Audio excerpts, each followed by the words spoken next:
Somewhere right now, a person making $90,000 a year is lying awake doing math that doesn't work.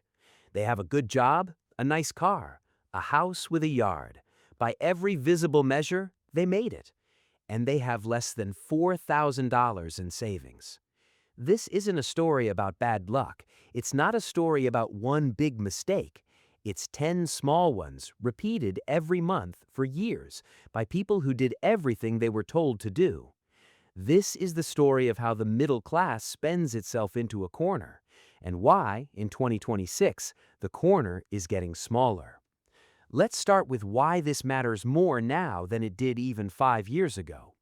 For most of the last century, the middle class had a kind of safety margin. Wages went up, prices went up slower, houses appreciated, pensions existed. The math, while not generous, at least balanced. That margin is gone. Wages have grown, but the cost of looking like you're doing well has grown faster. And here's the uncomfortable part. Most of that spending isn't reckless. It's expected. It's normal. It's what a responsible adult is supposed to do. That's what makes it dangerous. You can't see a trap that looks like common sense. So, let's open it up. 10 purchases. Each one feels harmless on its own. Together, they form a structure, and that structure has a name economists rarely say out loud: the maintenance of appearances. Number 1. The new car, financed. Picture the scene. You walk onto a lot. The salesperson doesn't ask, "Can you afford this car?" They ask, "What monthly payment works for you?" That single sentence rewired an entire industry. Because once the question becomes, "What can I pay per month?" the price of the car basically disappears. All that matters is the number at the bottom of the screen. In 2026, the average new car loan stretches close to 70 months. That's nearly 6 years. The average payment is over $700 a month. Here's the quiet math nobody mentions.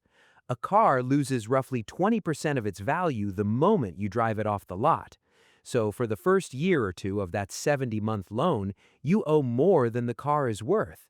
That's not a purchase. That's a liability wearing a purchase's clothes. And the irony? The car that's supposed to represent "I've made it" is often the single largest drag on someone's net worth, bigger than their mortgage when you measure it against what the asset is actually worth. Number 2. The house that's slightly too big. Not a mansion, just slightly too big. One extra bedroom for guests, a bigger kitchen for entertaining, a finished basement that gets used twice a year. Realtors have a phrase for this: buy as much house as you can afford. It sounds like good advice. It is, in fact, one of the most expensive sentences in personal finance. Because a house isn't just a price tag, it's property tax, it's insurance, which in many U.S. states has gone up 30 to 50% since 2021. It's heating a room you don't use. It's furniture for a den nobody sits in. Buy 10% more house, and your costs don't go up 10%. They go up across taxes, insurance, utilities, and upkeep. Every single one of those scales with square footage. The house that was supposed to be the foundation of wealth quietly becomes the thing that consumes the income that was supposed to build wealth. Number 3. Private school or the good school district premium. This one is emotional, so let's be careful with it. Nobody is wrong for wanting their kid to have a good education. That instinct is healthy. But here's what actually happens in most middle-class households. Families don't just pay for private school, they pay a hidden tuition by buying a house in a good school district, which can cost 2, 3, sometimes $400,000 more than an identical house 10 minutes away. That premium gets folded into a 30-year mortgage, quietly, permanently. So the investment in the kids becomes a fixed cost that follows the family for decades, long after the kids have moved out. Number 4. The annual vacation financed by rewards. Credit card points changed how people think about vacations. Suddenly, a trip doesn't feel like spending money, it feels like spending points. Free points. House money. Except the points were never free. They came from spending, and spending on a credit card that, if not paid off in full, carries an average interest rate north of 24% in 2026. Here's the part that should make you pause. Roughly half of credit card holders carry a balance month to month, which means for half the country, every free vacation funded by points is actually being financed at nearly 25% interest. They just don't see it that way because the bill for the flight and the bill for last month's groceries arrive on the exact same statement, blended into one number. The vacation feels like a reward for hard work. It's often a reward purchased with next month's hard work plus interest.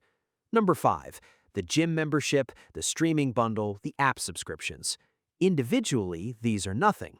$15 here, $20 there. That's the whole design. The average household in 2026 is paying for somewhere between 9 and 12 active subscriptions. Streaming, fitness apps, cloud storage, meal kits, software, premium versions of apps whose free versions used to be enough. Add it up, and you're often looking at $200 to $300 a month, $3,000 a year for things that are individually too small to notice and collectively too large to ignore. The subscription economy figured out something important.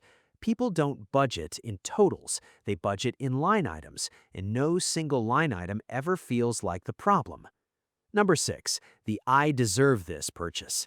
This one isn't a product, it's a feeling attached to a product.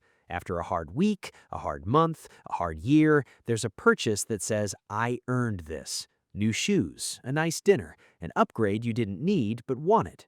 On its own, completely fine. Humans aren't machines. The problem is when I deserve this becomes the default response to stress, and stress, for most working adults, is not occasional, it's weekly, sometimes daily. So the purchase stops being a reward, it becomes a coping mechanism, and coping mechanisms, unlike rewards, don't have an off switch. Number 7, the home renovation that adds value. This phrase has probably cost the middle class more money than almost any other 4 words in the English language. Here's the truth realtors don't lead with. Most renovations do not return their cost. A kitchen remodel might return 60 to 70% of what you spent. A bathroom similar. A swimming pool, one of the most requested upgrades, can actually decrease your home's resale value in some markets because of the insurance and liability buyers now factor in. So the homeowner spends $40,000 on a kitchen, tells themselves it adds value, and when they eventually sell, recovers $26,000 of it. That $14,000 gap doesn't show up anywhere. There's no line on a bank statement that says money that vanished due to optimism. It just goes. Number 8, the good investment that's actually a fee machine. Now we get into the part that sounds like it shouldn't belong on this list, because it looks like the opposite of overspending. It looks responsible. Someone opens an investment account. Smart, good instinct. But many retail investment products, certain actively managed funds, certain advisor-recommended portfolios, carry annual fees between 1 and 2%. That sounds tiny, 1%, almost nothing. Here's the part that should genuinely unsettle you. Over 30 years, the difference between a 1% fee and a 0.1% fee on the exact same investment with the exact same returns can total tens of thousands of dollars, sometimes more than 100,000, depending on the amount invested. Same money, same market, same outcome on paper, and one version quietly hands over a 6-figure sum to someone else, just for existing. The investment wasn't a bad decision. The container it was put in was. Number 9, the life insurance policy that's secretly an investment and the investment that's secretly insurance. This one is almost elegant in how confusing it's designed to be. Certain financial products, often sold with comforting names, often sold by someone who is a friend of a friend, combine life insurance with an investment component. They're marketed as doing 2 things at once, protecting your family and growing your money. In practice, they often do both things poorly. The insurance coverage is usually smaller than a simple term policy would provide for the same price, and the investment portion frequently underperforms a basic index fund once you account for the fees buried inside it. The product isn't illegal, it isn't even rare, it's just optimized for the person selling it, not the person buying it. And because it's wrapped in the language of protecting your family, almost nobody questions it. Number 10, the biggest one, the lifestyle that matches the paycheck. Here's the mechanism that ties all 9 of the previous ones together. As income goes up, spending goes up to match it. Not because of any one decision, because of dozens of small ones, each of which feels earned. A raise comes in, the car gets nicer, the neighborhood gets nicer, the vacations get longer, the dinners get fancier. Economists have a term for this: lifestyle creep. It sounds harmless. It isn't. Because here's the math that almost nobody runs. If your spending rises at the same rate as your income, your savings rate, the actual percentage of your income you keep, never improves.